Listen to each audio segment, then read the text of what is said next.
평균 수명의 증가와 함께 노후의 기간이 길어지면서 노후에도 안정적으로 생활할 수 있는 준비가 절실해지고 있는데요. 이러한 배경 속에서 노후 준비는 단순한 선택이 아닌 필수가 되었으며 이를 위한 체계적인 계획과 실행이 요구됩니다. 과거의 금융 환경을 되돌아보면 높은 예금, 금리와 안정적인 경제 성장률로 인해 노후 준비에 큰 어려움을 느끼지 않았습니다. 하지만 금융시장의 변동성 증가와 글로벌 경제의 불안정성, 그리고 금리의 하락 등 현재의 환경은 노후 자금을 준비하기에 많은 도전을 안겨주고 있습니다. 오늘은 노후의 자산 관리에 대하여 말씀드리겠습니다. 저성장, 저금리, 고령화와 변화된 환경 속에서 노후 자산을 성공적으로 운용하고 평안한 노후를 준비하려면 지금까지 익숙했던 것과 다른 노후 자산 관리 원칙이 필요합니다. 첫째, 노후 자산은 질병 사고, 등으로 인한 경제적 손실로부터 보호되어야 합니다. 질병 및 사고는 노후 자산의 형성을 막고 소진을 앞당기는 원인으로 작용하므로 보장성 보험 등을 통해 철저하게 대비해야 합니다. 둘째, 노후 자산은 장기적인 관점에서 우량 자산에 투자해야 합니다. 노후 자산은 장기간 운용해야 하므로 사회경제적 트렌드의 변화에 맞는 우량 자산을 선별하여 투자해야 합니다. 셋째, 노후 자산은 안정성에 초점을 두고 다양한 자산에 투자해야 합니다. 집중 투자에 따른 손실은 장기 투자로도 회복하지 못할 수 있습니다. 자산운용의 안정성을 위해서는 노후 자산을 철저하게 분산해야 합니다. 넷째, 노후 자산은 자신에게 맞는 자금 계획을 세우고 그에 맞게 자산을 운용해야 합니다. 길어진 수명과 낮아진 금리는 노후 자산 관리에 있어서 새로운 생각을 요구합니다. 자산 규모보다는 현금 흐름을 중시하는 관점을 가져야 하며 자신에게 맞는 인출 계획을 세우고 적립 시기부터 그에 맞게 노후 자산을 운용해야 합니다. 여러분께서는 노후 자금으로 평생 1억 원 정도를 모았다고 가정했을 때 과연 이 1억 원을 어떻게 하시겠습니까? 3번. 1억 원을 그대로 보험회사 즉 연금으로 맡겨서 매달 50만 원씩 연 600만 원을 받는다. 2번. 1억 원으로 지방의 부동산에 투자하여 저렴한 빌라나 아파트를 사서 매달 3,040만 원씩 월세를 받는다. 3번. 안전하게 은행에 예금해 놓는다. 4번. 1억 원으로 은행 우량주를 사서 매달 배당금을 30만 원씩 받는다. 여러분은 이 중 어떤 선택을 하시겠습니까? 한 번의 경우 매달 50만 원씩이라는 작지 않은 생활비를 받기는 하지만 1억이라는 돈은 소득이나 투자 없이 계속 쓰기만 한다면 정확히 5년 안에 모두 소진될 수 있다는 단점이 있습니다.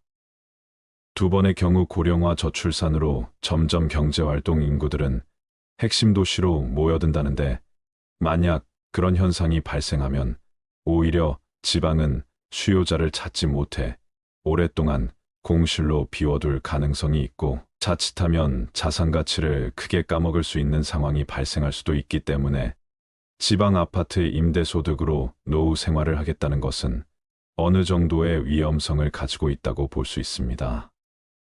세 번의 경우 가장 안전하며 원금을 지킬 수 있다는 장점은 있지만 요즘 같은 저금리 시대에는 1년을 은행에 놔둬도 1억, 3년을 놔둬도 이자가 거의 없다는 단점이 있습니다.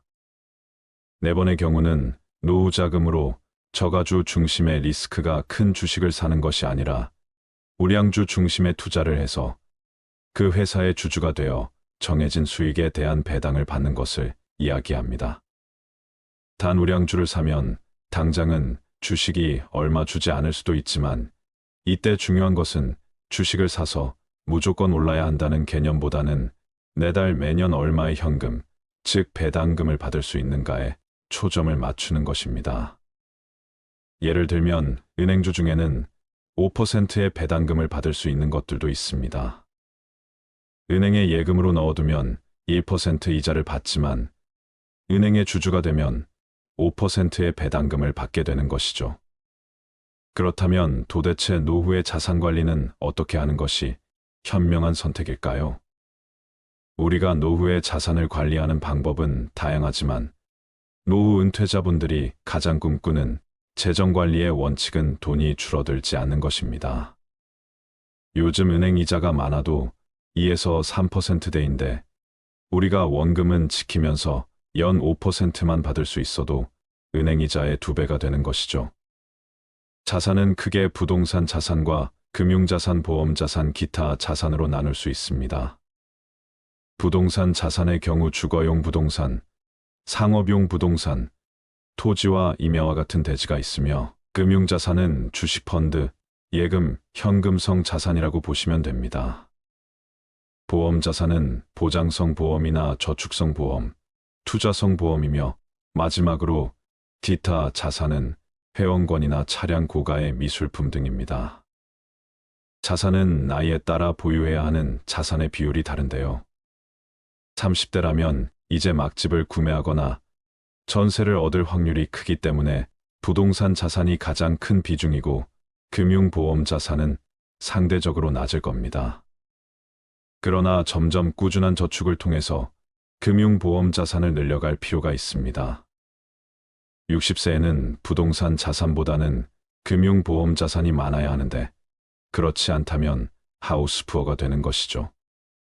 또 우리가 주식형 자산이라고 하면 주식 직접 투자도 있고 주식을 기초 자산으로 하는 에트나 펀드 같은 것들은 더 높은 기대의 수익을 바랄 수는 있지만 반대로 위험성도 있기 때문에 손해볼 확률도 그만큼 높습니다. 그래서 자산 금액에 따라 다르지만 노후를 안정적으로 관리하면서 내 자산에서 월 5% 정도 수익이 생기고 그 돈으로만 생활할 수 있다면 최소한 내 돈을 지킬 수 있다는 생각을 하기 때문에 그런 점에서 노후의 가장 중요한 개발자가 바로 분산 투자입니다. 분산 투자는 예금, 주식, 부동산, 채권, 금 등을 아우르는 금융시장에서 변동성과 방향성이 다른 자산들의 각각 자금을 분산하는 행위를 말하는데요. 즉, 우리가 가진 돈을 모두 한 곳에 넣는 것이 아니라 안전자산이라고 말하는 은행 예금이나 또는 채권형 자산, 국채, 공채와 같은 자산과 이런 안전자산과는 반대에 있는 주식형 자산, 그 가운데 있는 중립형 자산, 그것들을 적절하게 잘 섞어서 운용하는 것을 이야기합니다. 또한 노후에는 고정자산인 부동산 또한 결국 주택연금 등으로 잘 금융화시킬 수 있어야 하는데요. 그렇다면 예금과 부동산은 알겠는데 노후의 주식은 어떻게 투자하는 것이 현명할까요? 모든 자산 관리는 각각 처한 형편에 따라 다를 수밖에 없습니다. 그렇지만 많은 전문가들이 노후 자산 관리에서 공통적으로 이야기하는 것은 있는 자산을 가능하면 연금화하라는 것인데요. 목돈을 가지고 있는 사람보다는 목돈을 연금화시킬 수 있다면 그것이 노후에는 훨씬 안정적이라고 이야기하고 있습니다. 우리가 노후에 목돈을 가지고 있으면 든든한 마음보다는 왠지 불편한 마음이 드는데요. 이 돈을 어떻게 관리해야 할까부터 심지어 목돈이 있다는 것을 자식이나 주변 지인들이 알기라도 하면 이런저런 이유로 빌려달라고 하기도 합니다. 참 불편하기가 이로 말할 수 없습니다. 따라서 전문가들의 의견처럼 목돈을 그저 은행에 넣어두는 것보다는 연금화시키는 것이 좋은데 이 연금에서 남는 돈은 또 재테크를 할 수도 있습니다. 재테크라는 것은 거창한 것이 아니라 일정 금액으로 주식이나 펀드에 월 적립 투자하는 것이 가장 안전한데요.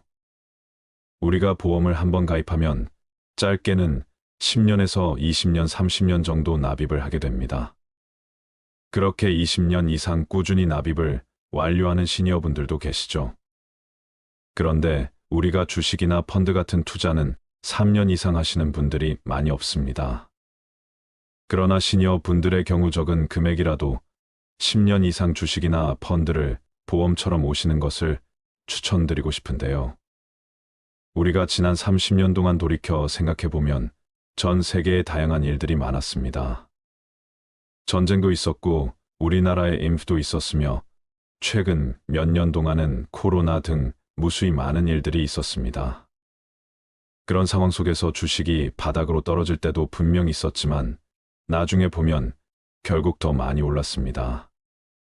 이것은 자본주의가 계속 성장하기 때문에 큰 금액이 아니더라도 일정 금액을 보험료 내듯 매월 꼬박꼬박 적립하는 것이 생각보다 많은 수익률을 줄 수 있다는 것입니다. 우리가 노후에 투자를 통해서 많은 돈을 벌어들이겠다는 것은 너무나 위험한 생각일 수 있습니다.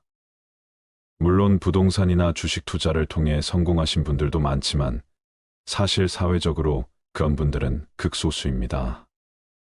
평범한 사람이 투자에 성공하는 것은 결코 쉬운 일이 아니기 때문에 노후에 너무 큰 리스크를 감수하는 것은 자칫 위험할 수 있습니다. 따라서 결론적으로 노후에 1억 원이 있다면 어느 한 곳에 몰아서 놔두시는 것보다는 예금과 부동산 주식 등을 안전하게 분산 투자하시는 것이 좋습니다. 주식은 적은 금액이라도 보험처럼 꾸준히 사 모으시는 것이 제일 중요하고 특히 매달 연금식으로 받을 수 있는 배당금이 나오는 주식이나 펀드를 활용해 보시면 좋을 것 같습니다. 마지막으로 국민연금, 퇴직연금, 개인연금 같은 연금의 준비는 노후 파산을 막기 위해 반드시 필요한 안전망이라는 것도 꼭 기억하세요. 은퇴 후 자산관리에서 가장 중요한 부분은 노후 생활비를 충족할 만큼의 노후 소득, 즉 현금 흐름을 꾸준히 발생시키는 것입니다.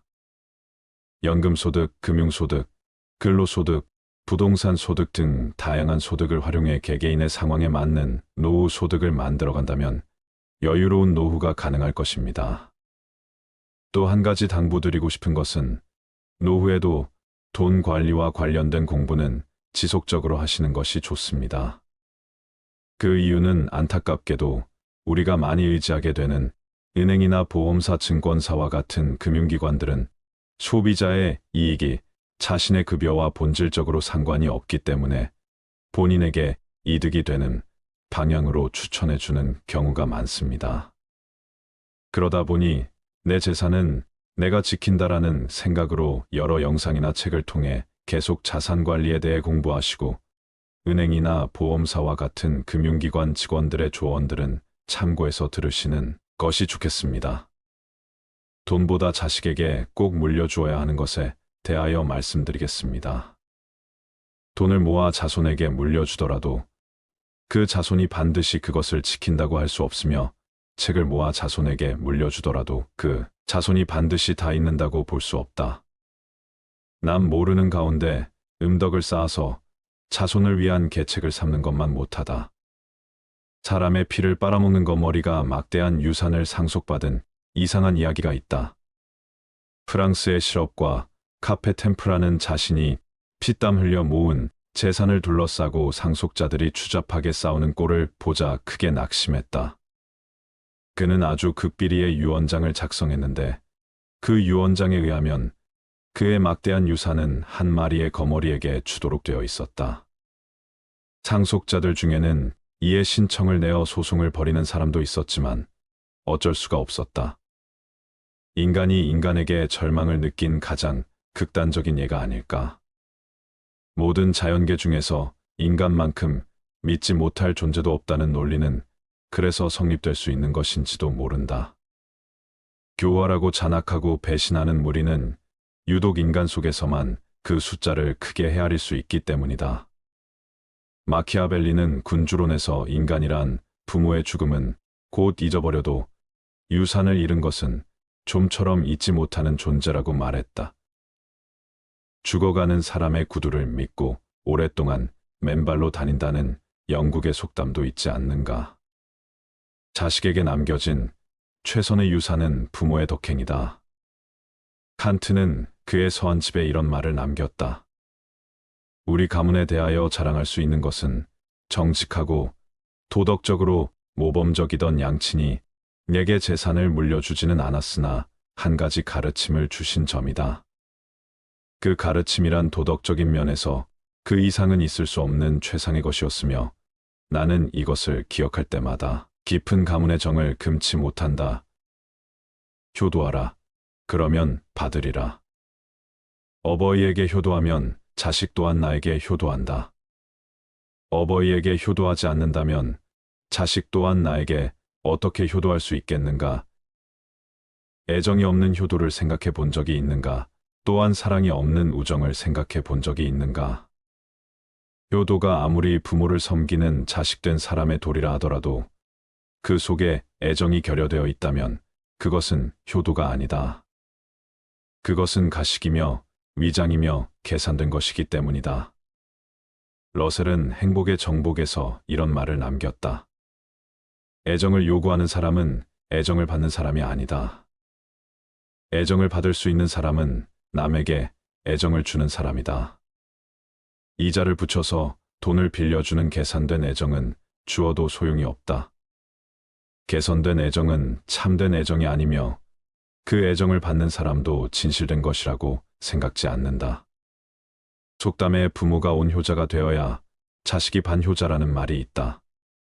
과거의 금융 환경을 되돌아보면 높은 예금, 금리와 안정적인 경제 성장률로 인해 노후 준비에 큰 어려움을 느끼지 않았습니다.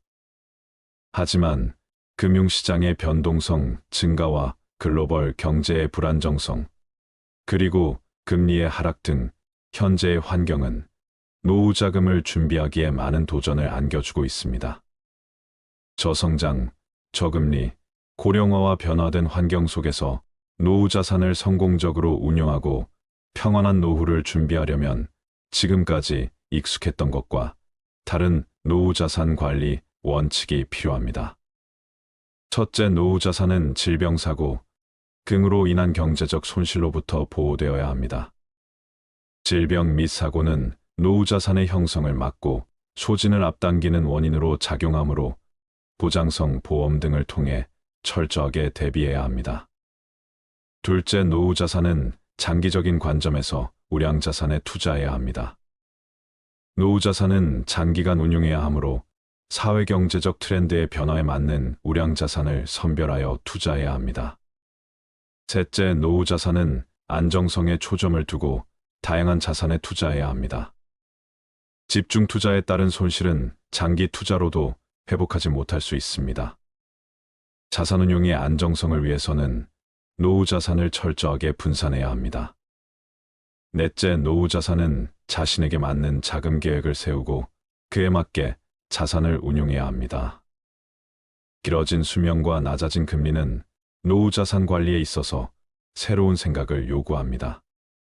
자산 규모보다는 현금 흐름을 중시하는 관점을 가져야 하며 자신에게 맞는 인출 계획을 세우고 적립 시기부터 그에 맞게 노후 자산을 운용해야 합니다. 여러분께서는 노후 자금으로 평생 1억 원 정도를 모았다고 가정했을 때 과연 이 1억 원을 어떻게 하시겠습니까? 3번. 1억 원을 그대로 보험회사 즉 연금으로 맡겨서 매달 50만 원씩 연 600만 원을 받는다. 2번.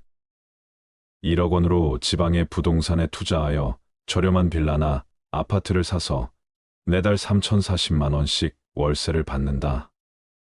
3번. 안전하게 은행에 예금해 놓는다.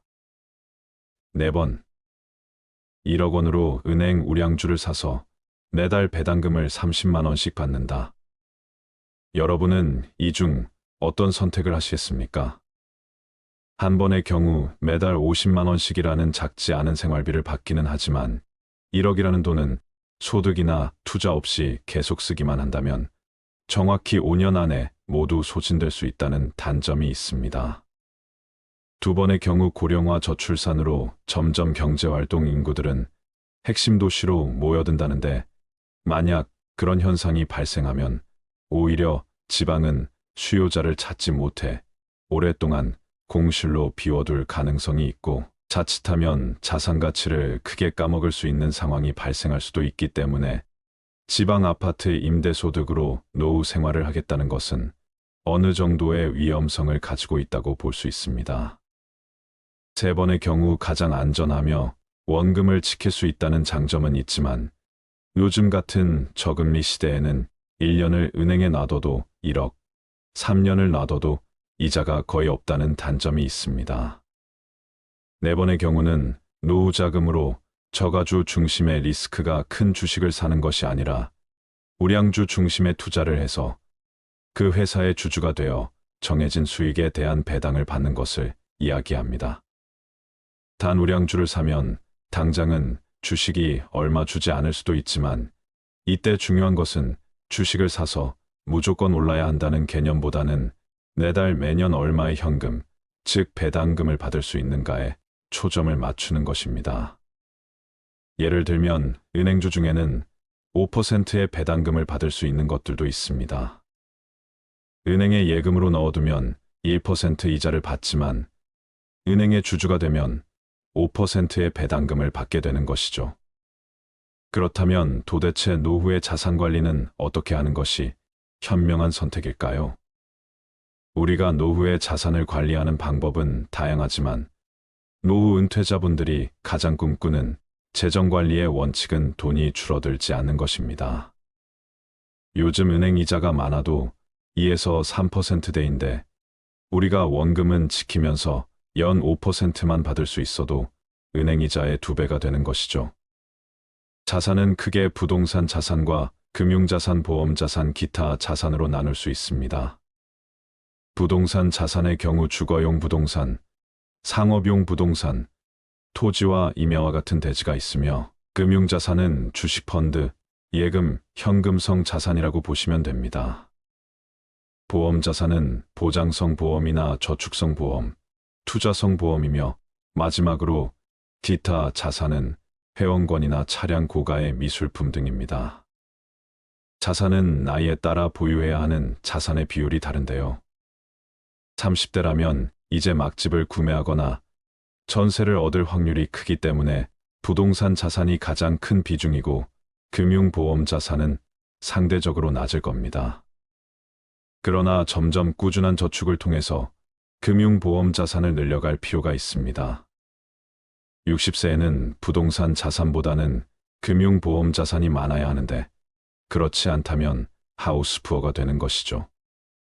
또 우리가 주식형 자산이라고 하면 주식 직접 투자도 있고 주식을 기초 자산으로 하는 에트나 펀드 같은 것들은 더 높은 기대의 수익을 바랄 수는 있지만 반대로 위험성도 있기 때문에 손해볼 확률도 그만큼 높습니다.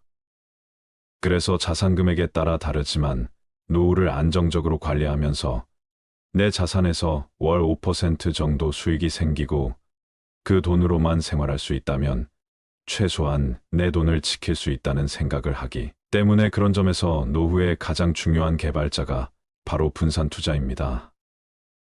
분산 투자는 예금, 주식, 부동산, 채권, 금 등을 아우르는 금융시장에서 변동성과 방향성이 다른 자산들의 각각 자금을 분산하는 행위를 말하는데요. 즉, 우리가 가진 돈을 모두 한 곳에 넣는 것이 아니라 안전자산이라고 말하는 은행 예금이나 또는 채권형 자산, 국채, 공채와 같은 자산과 이런 안전자산과는 반대에 있는 주식형 자산, 그 가운데 있는 중립형 자산, 그것들을 적절하게 잘 섞어서 운용하는 것을 이야기합니다. 또한 노후에는 고정자산인 부동산 또한 결국 주택연금 등으로 잘 금융화시킬 수 있어야 하는데요. 그렇다면 예금과 부동산은 알겠는데 노후의 주식은 어떻게 투자하는 것이 현명할까요? 모든 자산 관리는 각각 처한 형편에 따라 다를 수밖에 없습니다.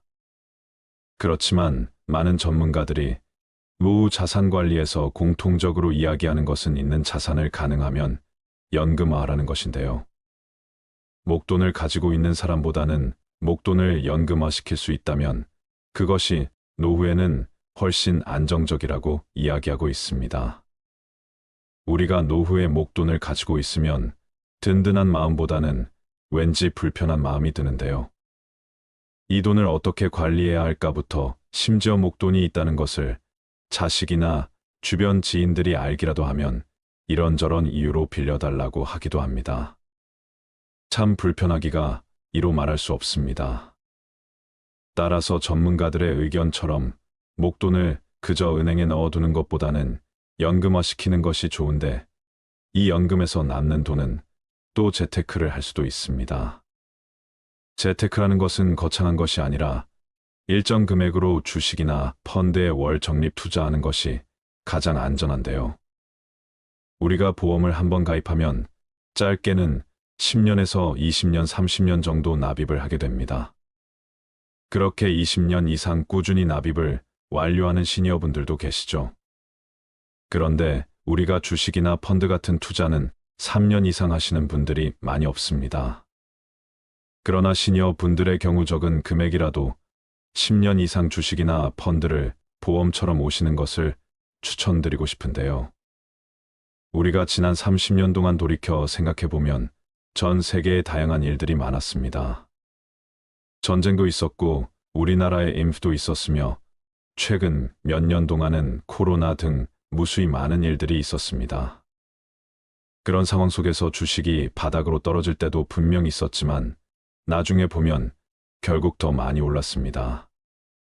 이것은 자본주의가 계속 성장하기 때문에 큰 금액이 아니더라도 일정 금액을 보험료 내든 매월 꼬박꼬박 적립하는 것이 생각보다 많은 수익률을 줄 수 있다는 것입니다. 우리가 노후에 투자를 통해서 많은 돈을 벌어들이겠다는 것은 너무나 위험한 생각일 수 있습니다. 물론 부동산이나 주식 투자를 통해 성공하신 분들도 많지만 사실 사회적으로 그런 분들은 극소수입니다. 평범한 사람이 투자에 성공하는 것은 결코 쉬운 일이 아니기 때문에 노후에 너무 큰 리스크를 감수하는 것은 자칫 위험할 수 있습니다. 따라서 결론적으로 노후에 1억 원이 있다면 어느 한 곳에 몰아서 놔두시는 것보다는 예금과 부동산 주식 등을 안전하게 분산 투자하시는 것이 좋습니다. 주식은 적은 금액이라도 보험처럼 꾸준히 사 모으시는 것이 제일 중요하고, 특히 매달 연금식으로 받을 수 있는 배당금이 나오는 주식이나 펀드를 활용해 보시면 좋을 것 같습니다. 마지막으로 국민연금, 퇴직연금, 개인연금 같은 연금의 준비는 노후 파산을 막기 위해 반드시 필요한 안전망이라는 것도 꼭 기억하세요. 은퇴 후 자산관리에서 가장 중요한 부분은 노후 생활비를 충족할 만큼의 노후 소득, 즉 현금 흐름을 꾸준히 발생시키는 것입니다. 연금소득, 금융소득, 근로소득, 부동산 소득 등 다양한 소득을 활용해 개개인의 상황에 맞는 노후 소득을 만들어간다면 여유로운 노후가 가능할 것입니다. 또 한 가지 당부드리고 싶은 것은 노후에도 돈 관리와 관련된 공부는 지속적으로 하시는 것이 좋습니다. 그 이유는 안타깝게도 우리가 많이 의지하게 되는 은행이나 보험사, 증권사와 같은 금융기관들은 소비자의 이익이 자신의 급여와 본질적으로 상관이 없기 때문에 본인에게 이득이 되는 방향으로 추천해주는 경우가 많습니다. 그러다 보니 내 재산은 내가 지킨다라는 생각으로 여러 영상이나 책을 통해 계속 자산 관리에 대해 공부하시고, 은행이나 보험사와 같은 금융기관 직원들의 조언들은 참고해서 들으시는 것이 좋겠습니다. 돈보다 자식에게 꼭 물려주어야 하는 것에 대하여 말씀드리겠습니다. 돈을 모아 자손에게 물려주더라도 그 자손이 반드시 그것을 지킨다고 할 수 없으며, 책을 모아 자손에게 물려주더라도 그 자손이 반드시 다 읽는다고 볼 수 없다. 남 모르는 가운데 음덕을 쌓아서 자손을 위한 계책을 삼는 것만 못하다. 사람의 피를 빨아먹는 거머리가 막대한 유산을 상속받은 이상한 이야기가 있다. 프랑스의 실업과 카페 템프라는 자신이 피땀 흘려 모은 재산을 둘러싸고 상속자들이 추잡하게 싸우는 꼴을 보자 크게 낙심했다. 그는 아주 극비리의 유언장을 작성했는데 그 유언장에 의하면 그의 막대한 유산은 한 마리의 거머리에게 주도록 되어 있었다. 상속자들 중에는 이에 신청을 내어 소송을 벌이는 사람도 있었지만 어쩔 수가 없었다. 인간이 인간에게 절망을 느낀 가장 극단적인 예가 아닐까. 모든 자연계 중에서 인간만큼 믿지 못할 존재도 없다는 논리는 그래서 성립될 수 있는 것인지도 모른다. 교활하고 잔악하고 배신하는 무리는 유독 인간 속에서만 그 숫자를 크게 헤아릴 수 있기 때문이다. 마키아벨리는 군주론에서 인간이란 부모의 죽음은 곧 잊어버려도 유산을 잃은 것은 좀처럼 잊지 못하는 존재라고 말했다. 죽어가는 사람의 구두를 믿고 오랫동안 맨발로 다닌다는 영국의 속담도 있지 않는가. 자식에게 남겨진 최선의 유산은 부모의 덕행이다. 칸트는 그의 서한집에 이런 말을 남겼다. 우리 가문에 대하여 자랑할 수 있는 것은 정직하고 도덕적으로 모범적이던 양친이 내게 재산을 물려주지는 않았으나 한 가지 가르침을 주신 점이다. 그 가르침이란 도덕적인 면에서 그 이상은 있을 수 없는 최상의 것이었으며 나는 이것을 기억할 때마다 깊은 가문의 정을 금치 못한다. 효도하라. 그러면 받으리라. 어버이에게 효도하면 자식 또한 나에게 효도한다. 어버이에게 효도하지 않는다면 자식 또한 나에게 어떻게 효도할 수 있겠는가? 애정이 없는 효도를 생각해 본 적이 있는가? 또한 사랑이 없는 우정을 생각해 본 적이 있는가? 효도가 아무리 부모를 섬기는 자식된 사람의 도리라 하더라도 그 속에 애정이 결여되어 있다면 그것은 효도가 아니다. 그것은 가식이며 위장이며 계산된 것이기 때문이다. 러셀은 행복의 정복에서 이런 말을 남겼다. 애정을 요구하는 사람은 애정을 받는 사람이 아니다. 애정을 받을 수 있는 사람은 남에게 애정을 주는 사람이다. 이자를 붙여서 돈을 빌려주는 계산된 애정은 주어도 소용이 없다. 개선된 애정은 참된 애정이 아니며 그 애정을 받는 사람도 진실된 것이라고 생각지 않는다. 속담에 부모가 온효자가 되어야 자식이 반효자라는 말이 있다. 지금까지의 말씀은 주관적인 생각이 반영된 의견이며 노후의 자산 관리에 도움이 되셨으면 좋겠습니다. 감사합니다.